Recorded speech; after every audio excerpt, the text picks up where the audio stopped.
या ठिकाणी आता मराठे साहेब या ठिकाणी उपस्थित आहेत. डाळिंब उत्पादक शेतकरी मगापासून बसले आहेत की आता डाळिंबाचं चर्चासत्र केव्हा सुरू होणार आहे, कारण विदर्भामध्ये डाळिंबावरती जरा फोर्स मला दिसतो आहे. मी 2 वर्ष झाले विचार करून आलो, पण मी 100 टन ऊसाचं केल्यामुळे आता एकना धड भाराभर शिंदे अशी स्थिती होऊ शकते. मला असं वाटतं की मी डाळिंबी लावलं पाहिजे, संत्राही लावलं पाहिजे, केळी लावली पाहिजे, आता सीताफळही मला आवडलं.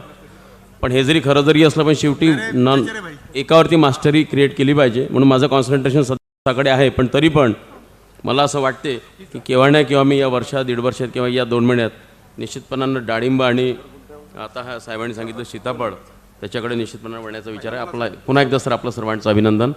आपण साहेबांचा परिचय द्या ना.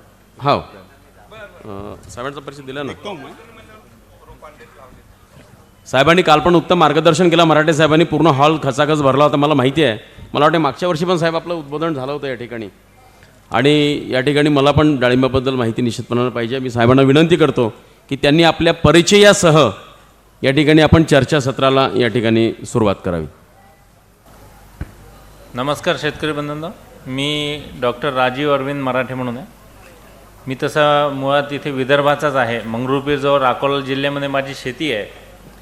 आणि सन 2005मध्ये मी 10 वर्ष संत्रा संशोधन केंद्रात काम केल्यानंतर जेव्हा डाळिंब संशोधन केंद्राची स्थापना झाली सोलापूरमध्ये, तर त्या केंद्राच्या स्थापनेच्या पूर्वी म्हणजे फाउंडेशन स्टोन लावण्यापासून मी तिथे काम करतो आहे. आणि गेले 10 वर्ष 8 वर्ष तिथे काम केल्यानंतर गेल्या 1 महिन्यापूर्वीच माझी इथे परत बदली झाली आहे. तर ते केंद्र पूर्ण स्थापना करण्यापासून लावण्यापासून तर इनॉग्रेशनचं फंक्शन करून मी इथे परत आलो आहे. आणि विदर्भातून जेव्हा सोलापूरमध्ये माझी बदली होऊन मी गेलो, तर सोलापूरची विदर्भाची परिस्थिती अक्षरशः म्हणजे आपण जे 36चा आकडा म्हणतो, जसा तिचा नंबरही 31 आहे, फोन नंबर 0217 आहे, तिचा 0317 आहे, असा आहे. म्हणजे अक्षरशः उलटा आहे. जेव्हा विदर्भाची मातीचं आपण कंपॅरिझन केलं तर सोलापूरमध्ये इथे आपल्या इथे 10 फूट काळी माती, 5 फूट काळी माती, 6 फूट काळी माती कॉमन आहे. सोलापूरला 2 फूट काळी माती दापणं शक्यच नाही. मी तिच्या जर जमिनी पाहिल्या तर फक्त तुम्हाला नवल वाटेल, नुसत्या डोंगराळ खडकाळ जमिनी. मॅक्झिमम वरचा जो आहे 10 सेंटीमीटर थरामध्ये माती तुम्हाला सापडेल, बाकी सगळा मुरुम, इवन दगड. आपण जर पाण्याचं कंपॅरिझन केलं तर इथे जवळपास 700 mm, नागपूर भागात 1000 mm पाऊस पडतो. सोलापूरमध्ये सांगोला जो डाळिंबाचा हब आहे, म्हणजे जिथे मॅक्झिमम डाळिंबाचं प्रोडक्शन होतं, तिचं रेनफॉल आहे 150 mm. तर आम्ही अशा परिस्थितीमधून जेव्हा तिथे गेलो आणि जेव्हा पाहिलं की आमच्या डाळिंब जिथे शेतकरी आम्ही बघत होतो इथे, तर मोटरसायकलनी पण येत नाही, त्यांना गाड्यांमध्ये आणावं लागतं. आणि डाळिंबाचं जेव्हा तिथे फंक्शन वगैरे होत होतं तर सगळ्यांच्या AC गाड्या, म्हणजे नॉर्मल गाड्या नाहीच. आणि सोलापूरमध्ये एवढी प्रतिकूल परिस्थिती असतानासुद्धा जर त्यांची जी उत्क्रांती झालेली आहे, म्हणजे त्यांना जी फक्त डाळिंबाच्या कृपेने त्यांचं एवढं कायापालट झालेलं आहे. अदरवाईज डाळिंब तिथे इंट्रोड्यूस होण्यापूर्वी फक्त रब्बी ज्वारी, जी मालदांडी ज्वारी म्हणत होतो आपण, त्याच्या व्यतिरिक्त तिथे काही होत नाही. त्यांच्या जमिनीमध्ये गवतसुद्धा चांगल्या प्रकारे उगवत नाही. अशा जमिनींचा आणि अशा प्रतिकूल परिस्थितींमध्ये फक्त त्यांचा जीवनात जर कायापालट जर झाला असेल तर तो फक्त डाळिंबामुळे झालेला आहे. कसपटे साहेब, आम्ही तिथे शेजारीच होते, कसपटे साहेबांचं खूप वेळ नाव ऐकलं आम्ही. त्यांनी पण सीताफळामध्ये त्या भागात जर सीताफळ म्हटलं तर कसपटेशिवाय दुसरं काही नावच नाही आहे. तर हे म्हणजे सीताफळाचं पण आहे, त्यालासुद्धा खूप कमी पाणी लागतं. पण डाळिंब असं पीक आहे की त्यांना सीताफळापेक्षा सुद्धा कमी पाणी लागतं आहे. अतिशय हलक्या जमिनीमध्ये हे पीक येत आहे. सुरुवातीला आम्ही रिकमेंड करत होतो की 3 वर्षानंतर पीक घ्या, पण असे काही महाभाग आहेत की ज्यांनी अक्षरशः वर्षभरात पीक घेणं चालू केलं आहे. जुन्या काळामध्ये PKVमधनं मी गेलेलो आहे शिकलेलं, तर PKVचं रिकमेंडेशन होतं की डाळिंब विदर्भाकरता रिकमेंडेडच नव्हतं. ॲग्रिकल्चर ऑफिसर नाही, लोन नाही, काहीच नाही. आमचे जाधव साहेब होते डायरेक्टर, त्यांनी आम्ही प्रयत्न केले आणि त्यांच्यातर्फे रिकमेंडेशन केलं. आमच्या हस्ते तिथे मकर दोगड्याचे साहेब बसलेलेच आहेत, एक काटोले म्हणून आहे, हे आहे. आम्ही स्वतः आमच्या हातांनी तिथे झाड लावली डाळिंबाची. आणि तुम्हाला सांगायला नवल वाटेल की त्यांनी पहिल्या वर्षी जवळपास 12व्या महिन्यापासून पीक घेतलं तर जवळपास एकरी 1 लाख रुपये त्यांना प्रोडक्शन झालेलं आहे. 17 एकरात 47 लाखाचं पीक त्यांनी घेतलेलं आहे. आणि यावर्षीसुद्धा त्यांचं प्रोडक्शन आहे.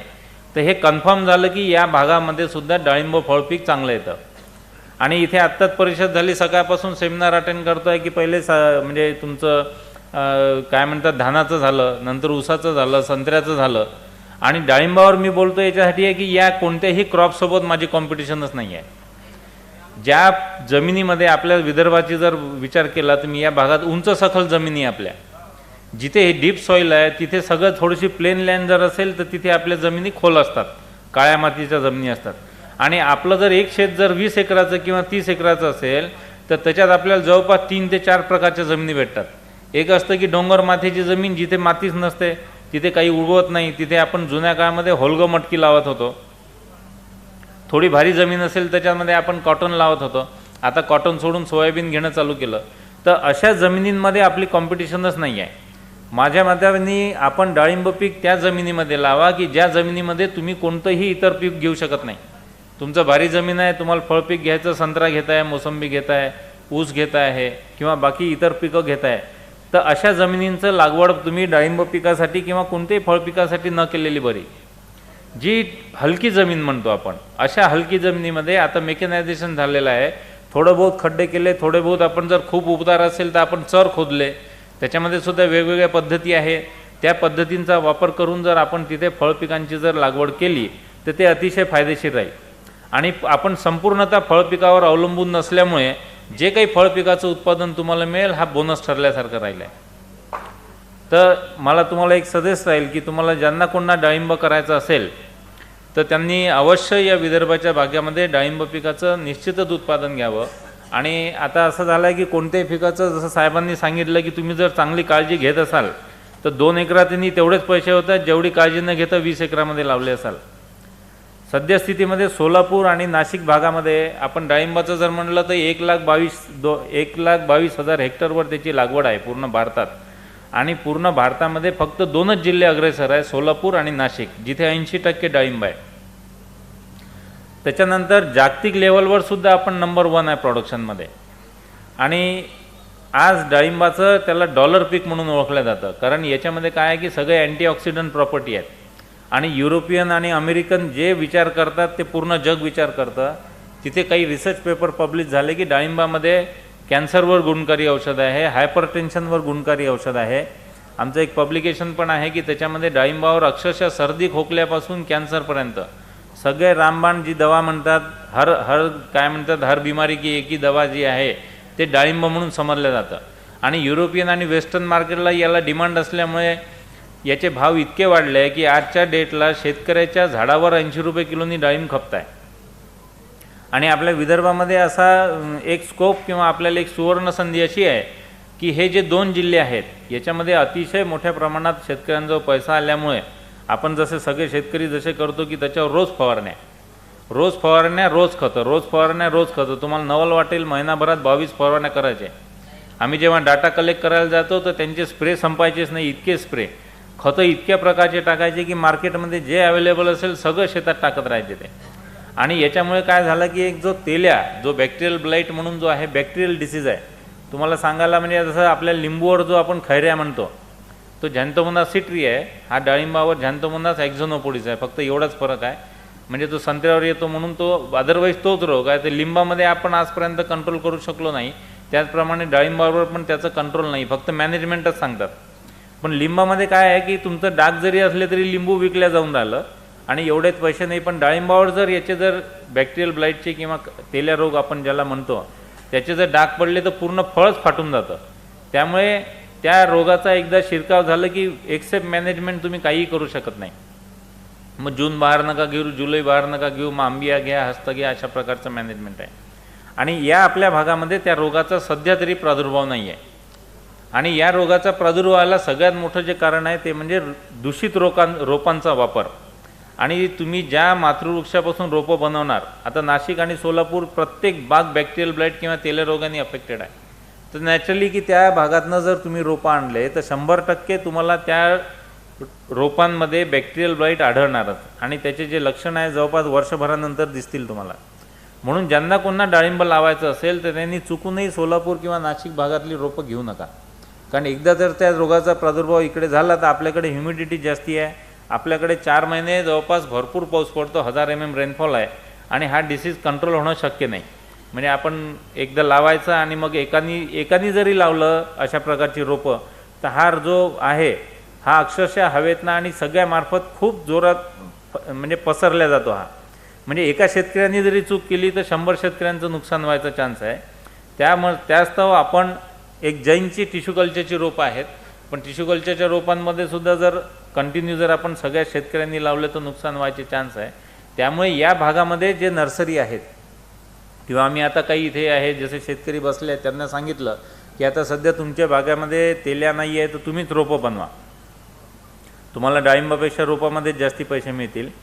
बीड भागापर्यंत सुद्धा मागच्या वर्षीपर्यंत रोप नव्हता, पण हा बीड भागात पण आता आलेला आहे. तर सध्या मंगरुळपीर भागामध्ये आहेत काही नर्सरी आहेत 1-2. आज त्यांना बोलावलं होतं, पण आज त्यांचा सत्कार पण ठेवला होता. तर त्यांच्याकडनं तुम्ही जर रोपं घेतली तर ॲटलिस्ट तुम्हाला रोगविरहित रोपं मिळतील. तर हे एक जनरल आहे आणि ज्यांची इच्छा असेल त्यांनी मला कॉन्टॅक्ट करावं नेहमी. इथे एक डाळिंबाबद्दल थोडक्यात माहिती अशी देतो की एकदम हलक्या जमिनीमध्ये याची लागवड आपल्याला करता येते. याच्यामध्ये व्हेरायटी आहे, 2-4 व्हेरायटी आहे. गणेश आहे, भगवा आहे, आरक्त आहे, मृदुला आहे. पण आजच्या डेटला 99% जे आहे मार्केटमध्ये डिमांड फक्त भगवा व्हेरायटीची आहे. भगवा म्हणजे पूर्ण डार्क रेड जो आहे तोच व्हेरायटी आहे. सगळ्यात याच्यात बेसिक व्हेरायटी जी होती ती गणेश व्हेरायटी होती. आजच्या डेटला सुद्धा गणेश व्हेरायटीचे फळं 5 महिन्यात होतात, भगव्याचे 7 महिना लागतात. गणेश व्हेरायटीचे फळं मोठे आहे, क्वालिटी चांगली आहे, रोगराईचा प्रादुर्भाव कमी आहे. म्हणजे सगळे जे गुण आहे ते सगळे आहे. फक्त गणेश व्हेरायटीमध्ये काय प्रॉब्लेम आहे की थोडे फळं पिवळसर आहे. म्हणजे मार्केटमध्ये गणेशचं फळ ठेवलं आणि भगव्याचं ठरलं तर डबल आत्मांचा डबल तिबल रेटमध्ये फरक पडतो. म्हणून सगळेजण भगवा व्हेरायटीज लावतात आहे. पण ज्यांना जास्ती प्रमाणात द्राक्ष हे लावायची असतील आहे त्यांना मी रेकमेंड करीन की त्यांनी तुम्हाला जर एखाद्या व्हेरायटीत पैसे कमी जरी मिळाले तरी 2-3 व्हेरायटी लावा. गणेश तर अवश्य लावा, गणेशसोबत भगवा लावा. जेणेकरून काय होईल आहे की भगव्यावर सुद्धा काही प्रॉब्लेम आला तर 100% नुकसान व्हायचा चान्स असतो. गणेश व्हेरायटी असेल की 100% नुकसान नाही होत, कमीत कमी 40% उत्पादन तरी मिळतंच. आणि आजच्या डेटला फळपिकांमध्ये इतकं प्रोडक्शन देणारं किंवा इतकं उत्पादन देणारं आजच्या डेटला तरी फळपीक नाही. आम्ही गेल्या 2 वर्षात गमतीत म्हणत होतो की सोनं पेरलं तरी इतके पैसे मिळत नाही, इतके पैसे होऊन राहिले. म्हणजे तेले आल्यापासून तर याचे भाव इतके वाढले की काही विचारता सोय नाही. आणि पहिले जसे 900 शेतकरी सगळे डाळिंब लावायचे. काही लोकांनी अक्षरशः डोंगर माथे विकत घेऊन 100-100 एकर डाळिंब लावलेलं होतं. पण तेले आल्यापासून आता फक्त जो शेतकरी, जसं साहेबांनी सांगितलं की ज्याची म्हणजे जास्ती पाऊल खत, ज्यांनी तो शब्दप्रयोग वापरला, फार चांगला शब्दप्रयोग आहे की बाबा पाऊल खत तुमचं जेवढं पडेल तर आता जो पाऊल खत टाकणारा शेतकरी आहे तोच त्या भागामध्ये उत्पादन घेऊ शकतो आहे. तर 80 रुपये झाडावर भाव जरी मिळाला तर 10 टन जरी प्रति एकर जर प्रोडक्शन काढलं तर 8 लाख रुपये होतात आहेत. आणि कितीही खर्च आला तर एक 25-30 हजाराच्या वर इनपुट कॉस्ट नाही आहे. तर त्यामुळे ज्यांना सध्या पिकतं आहे त्यांना खूपच पिकतं आहे.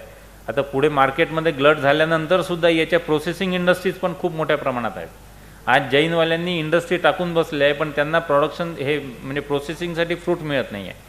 त्यामुळे कितीही शेतकऱ्यांनी हे जर पीक लावलं आणि कितीही मार्केटमध्ये प्रोडक्शन झालं तरीसुद्धा यांना मार्केटिंगसाठी प्रॉब्लेम कधीही येणार नाही, कारण प्रोसेसिंग फ्रूट आहे. दुसरं असं आहे की बाकी फळपिकांपेक्षा पेरिशेबल जे म्हणतो की नाशवंत, संत्रा आपल्याला 8 दिवसात विकावा लागतो. डाळिंब असं आहे की महिनाभर याला काहीच होत नाही. इवन 1.5 महिना जरी राहिले तर वरून दिसायला खराब असतं, पण डाळिंबातले आतले जे दाणे हे नेहमी तुम्हाला फ्रेश वाटतील. म्हणजे जुन्या काळामध्ये जे दर्यावरही जात होते तर ते काय घेऊन जायचे, डाळिंबाचे फळं घेऊन जायचे. म्हणजे 1.5 महिने लढाई करायला चालले तर डाळिंबाचे फळं सोबत राहायचे, कारण ते खराब नाही व्हायचे. आणि हायली म्हणजे त्याच्यामध्ये न्यूट्रिटिव्ह व्हॅल्यू जास्ती असल्यामुळे हे फार मोठ्या प्रमाणावर व्हायचे. तर आपण प्रोडक्शनकडे जर वळलं तर अशा 2-4 व्हेरायटी आहेत. त्याच्यानंतर स्पेसिंगचं जर विचार केला तर त्याचं जनरल रिकमेंडेशन आहे 4.5 बाय 3 मीटर. 4.5 बाय 3 मीटरवर याची झाडं लावायची. हा 4.5 मीटर जे अंतर आहे हे 2 ओळींमधलं अंतर आहे. पण आता मेकॅनायझेशन करत असाल आपण आणि छोट्या ट्रॅक्टरनी जर करत असेल तर आपण हे अंतर 4 मीटरपर्यंत कमी करू शकतो. पण 3 मीटरपेक्षा कमी अंतर करू नये, कारण बरेच शेतकरी आता 8 फुटावरही लावतात आहे. पण हा जो तेल्या रोग जो पसरला किंवा बाकी अन्य रोग जे पसरणार आहे ते या कमी स्पेसिंगमुळेच पसरले. त्यामुळे हां जी 4 बाय 3 मीटर पकडा. आणि हलकी जमीन जर असेल तुमची तर 3 मीटर ठेवा, मध्यम जमीन असेल तर 3.25 मीटर ठेवा. आणि ज्यांची काळी जी जमीन असेल, म्हणजे काळी म्हणजे हलकीच, म्हणजे काळी जमीन मी तुम्हाला सांगतो की 4 ते 5 फूट जर काळीची जमीन असेल तर त्या जमिनींमध्ये या फळपिकाची लागवड करू नका. या फळपीक काय कोणतंच फळपीक न आम्ही रिकमेंडेड नाही आहे.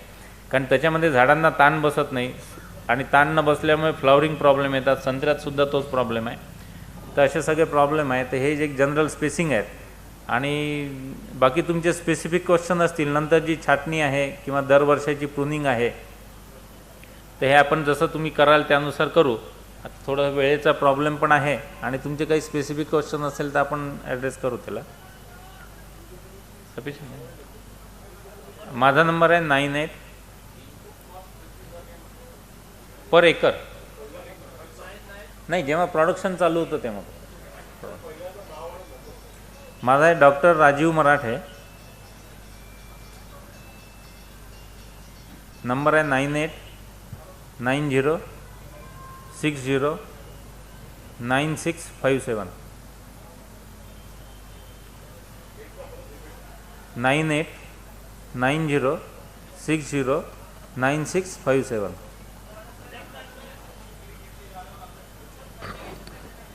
हाँ, फर्टिगेशन कैसे करते म्हणजे आता डाळिंब लावल्यानंतर करू एक बाकी जनरल क्रॉपला जसं फर्टिगेशन आहे तसंच असतं, विशेष काही नाही याच्यात. कितना है?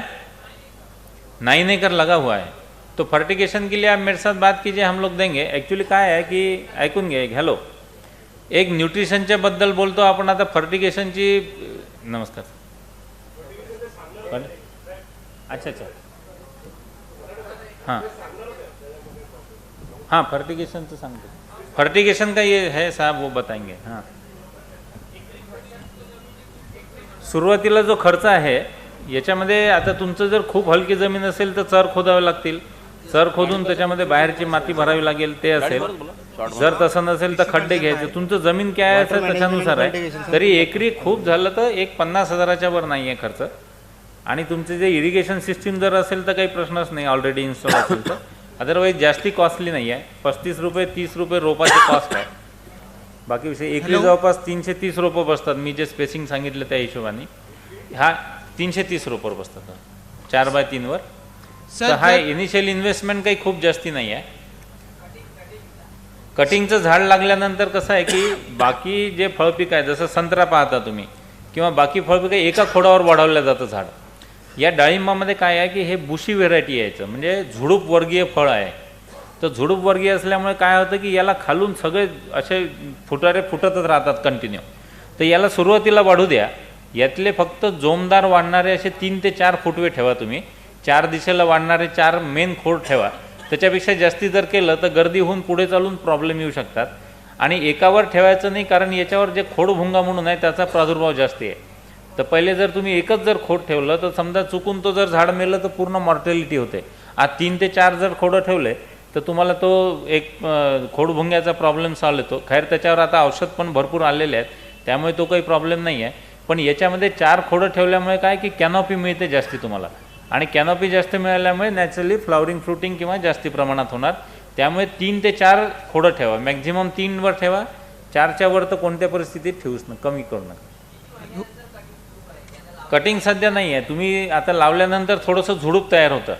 त्याच्यानंतर एक 5 ते 6 महिन्यानंतर 3-4 जोमदार वाढणारे ठेवा. 4 दिवसाला बाकीचे छाटत राहा, आहे ना.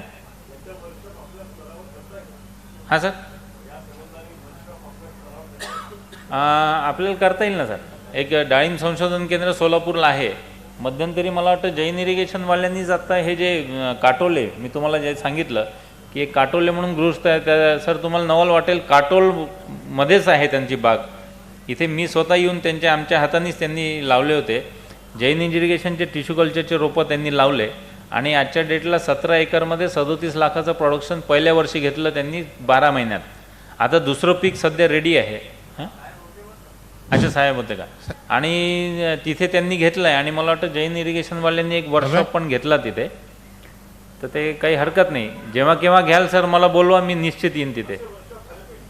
हां, आता हे ॲक्च्युली काय आहे की आपण हे या भागामध्ये इंट्रोड्यूस करतो आहे आणि आता 4-5 जणांचे आलेले आहेत. आज जे इंगोले म्हणून आहे ते नाही आलेत, नाही तर त्यांची जमीन बघितली तर अक्षरशः दगड आहेत.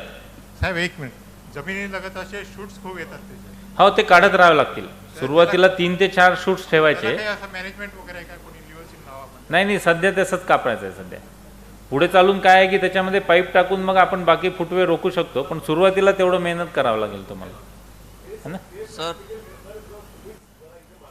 प्रश्न विचारताना थोडं नाव आणि गाव जर सांगितलं तर आम्हाला जर तिकडे करायला बरं होईल, म्हणजे आम्हाला पुढच्या वेळेला कॉन्टॅक्ट करायला बरं. निश्चित हे काय आहे की सुरुवातीला आपण ॲक्च्युली फील्डमध्ये सुद्धा मी जाऊन सांगू शकतो, असं काही हरकत नाही. सध्या मी नवीन आहे इथे, काही problem एक सूचना अशी आहे नाही. वा- इथे सर संत्रा संशोधन केंद्रालाच आहे, सर. नागपूरमध्येच आहे मी आता.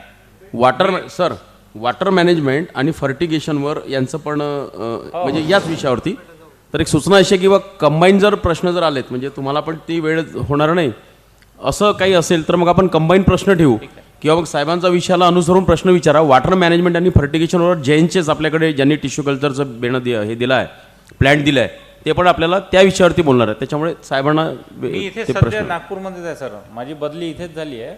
NRC फॉर सिट्रस संत्रा संशोधन केंद्रामध्येच आहे मी, त्यामुळे तुम्हाला या भागामध्ये मी आता अवेलेबल आहे, काही प्रॉब्लेम नाही. आपल्या नागपूर जिल्ह्यात कुठला बहार सुटेबल चांगला आहे?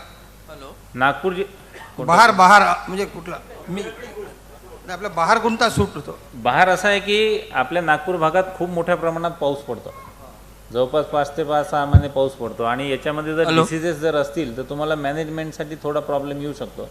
पहिले कसं होतं की तुमचे तिन्ही बहार याच्यामध्ये संत्र्यासारखे 3 बहार येतात, तर मार्केटिंगनुसार आपण बहार घेत होतो, पण आजच्या डेटला प्रत्येक बहाराच्या फळांनाच मार्केट रेट चांगला आहे. त्यामुळे तुमचं जर पाणी जर तुमच्याजवळ पाण्याची जर ओलिताची सोय नसेल तर निश्चित तुम्ही जून जुलैवाला बहार घ्या, ज्याला आपण मृग बहार बनतो. आणि ज्यांच्याजवळ पाण्याची सोय असेल त्यांनी जानेवारीवाला, आता जर सध्या त्यांचं आहे आता जानेवारीचा बहार घेतात आहे, तर हा कसा जून जुलै ऑगस्टमध्ये तयार होतो, आणि पूर्ण सीझन तुमचा उन्हाळ्याचा असल्यामुळे याच्यावर रोग किंवा किडींचा प्रादुर्भाव खूप कमी होतो. आणि तुम्हाला म्हणजे जे गॅरंटेड पीक जे म्हणतो आपण फ्लावरिंगपासून फ्रुटिंगपर्यंत याच्यामध्ये गॅरंटी जास्ती आहे आंबे बहारामध्ये. फक्त तुम्हाला काय पाहिजे की पाण्याची सोय पाहिजे तुमच्याजवळ, नाही तर मेमध्ये तुमचं फळ असतात झाडावर आणि तुमच्याजवळ पाणी जर नसेल तर प्रॉब्लेम येऊ शकतो, म्हणून तो बहार आपण घेऊ शकता. नमस्कार सर. तर माझी लँड म्हटली इथे, हां माझी लँड इथे आंजणगावला आहे सर, वर्धा जिल्ह्यामध्ये. अंजनगावला. हां, बरं. मागे अमरावतीला गेलो होतो डाळिंबाची बाग बघायला, धनंजय धवळची. हां तर आता मला तिथे 6 एकरमध्ये लावायचं आहे डाळिंब. जमीन वर खाली आहे, काही लाल आहे, काही काळी आहे. चालतं ना, मी तुम्हाला तेच सांगितलं, जमिनीमध्ये डेप्थ नको जास्ती. तुमची जर हलकी जमीन असेल तर निश्चित त्याच्यात डाळिंब लावा तुम्ही. खूप डीप सॉईल असेल तर तिथे लावू नका. 4 फुटाच्या खाली 4 फूट खूप होऊन जाते, आणि तुमचं अंजन त्या भागामध्ये सगळ्यात डीप सॉईल आहे, ब्लॅक कॉटन सॉईल आहे. याच्यामध्ये काय आहे माहिती आहे का, तुमची झाडं वगैरे खूप चांगली वाढतात. आपल्याकडे झाड जर पाहिलं तर एकदम लक्झुरियस ग्रोथ, हिरवंगार दिसतं, पण आपल्याला पाहिजे फळं. आपल्याला नुसतं झाड वाढून चालणार नाही. तर अशा ठिकाणी काय आहे की याच्यामध्ये जे फ्लावरिंग होतं हे ताण दिल्यामुळे होतं. जसं संत्र्यामध्ये आपण ताण देतो तसं डाळिंबामध्ये ताण द्यावं लागतं, कारण त्याला वर्षभर फुलं येत राहतात. तर आपण वर्षभर फुलं येत राहिलं तर आपण त्याचं मॅनेजमेंट नाही करू शकत. स्प्रे कधी घ्यायचं, खतं कधी द्यायचं. म्हणून आपण काय करतो की याच्यामध्ये सुद्धा एकाच वेळ पानगळ करतो, पण याच्यात आपल्याला फायदा काय की वर्षभरात आपण कधीही पानगळ करू शकतो. याचं पाणी तोडून आणि संत्र्याने आपण याच्यामध्ये एक इथ्रेलची ट्रीटमेंट पण देतो. इथ्रेलचा स्प्रे करून पूर्ण आपण डिफोलिएशन करतो, आणि ॲट ए टाईम फ्लावरिंग केल्यामुळे काय होतं की आपल्याला मॅनेजमेंट सोपं होतं, आहे की नाही.